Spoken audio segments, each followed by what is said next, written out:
I was really living very hard at that point, and I was were I was going out late at night, I was partying, I was doing a lot of drugs. It was a really interesting moment in New York. It was, downtown, there was a lot of creative energy. You had, it was the era of the Mud Club and CBGBs, and you could still hear the Ramones play at CBGBs. Okay. You could go down to the Mud Club and see Jim Carroll and Andy Warhol and Lou Reed, and I would sort of press my nose up against the glass at these interesting places. So Carver suggested to me that I come up and study with him at Syracuse, and that was how how you end up in so Syracuse. I applied for a scholarship and was accepted into the creative writing program. Because despite your bad behavior at night, you're still brilliant, right? So they give you a scholarship, I guess. Well, I don't think you can be at the level of Jay as a writer of novels if you don't have knowledge.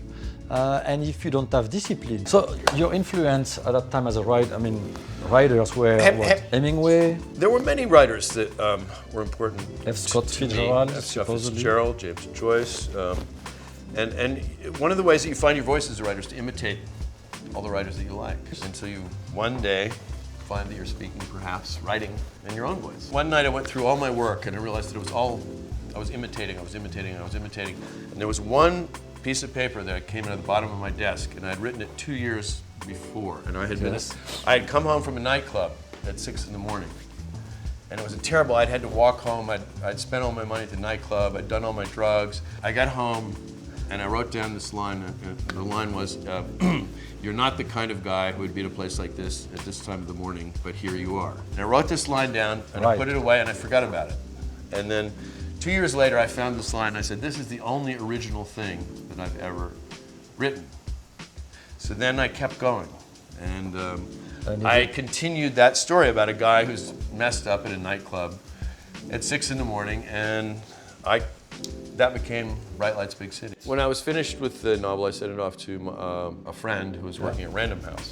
He accepted the book. He sort of saved Christmas for me back in 1983 by sending me a check, just when my car had broken down and I was about to lose my apartment. So it was very handy. God, you were having a tough time. My model wife dumps me. The New Yorker fires me. I left New York with my tail between my legs, But you came back after but then I came back as a novelist. Yeah, because Bright Light Big City was the book that put you on the map. You became famous instantly everywhere. It was a pretty big success. Yes, of course.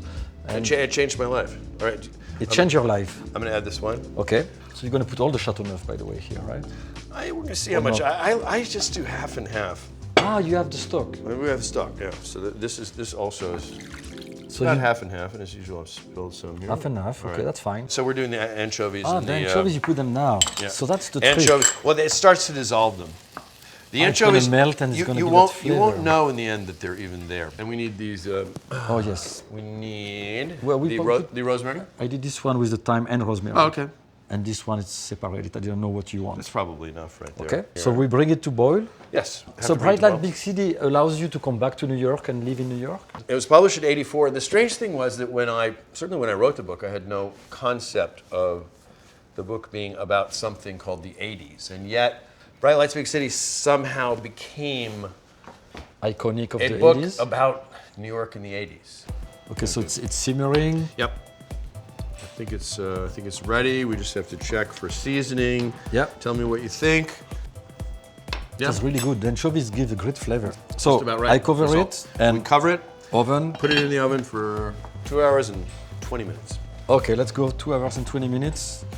And in the meantime, we're gonna do some wine drinking. If we must. We have to. We must. I have a surprise for you. Oh, good. I brought something. Yeah. For us to do. Look at that. It wouldn't be Bordeaux, would it? Oh, it's surprise. I discovered wine, got passionate about it, and fortunately I was able to incorporate that into my life by writing about wine. What do you think of 89 Angelus? I've only had it once and it was spectacular. So we are going to switch to red, I think. That's a really good one, yeah.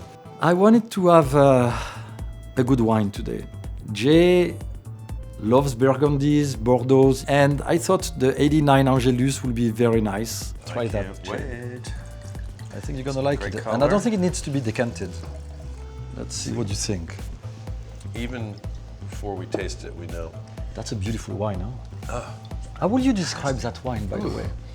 Because you have a way of describing wine which is very different than your normal wine connoisseur. For a car, it might be an Aston Martin, I think, but Aston Martin, I like. An actress? an actress. Let's me see. see. This would be. What I see in a glass. This could almost be Angelina Jolie. Oh, Who? and you wrote, by the way, Gia. I wrote Angelina Jolie's first part. I believe it was HBO's first feature film. And of course, they said supermodel, sex, drugs, 80s, AIDS.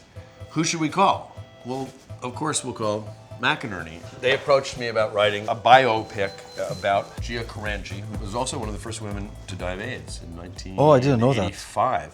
Hello, I'm Eric Ripert, host of On the Table, only on the Reserve channel. If you like my show, hit the subscribe button below and hit the thumbs up if you like my show.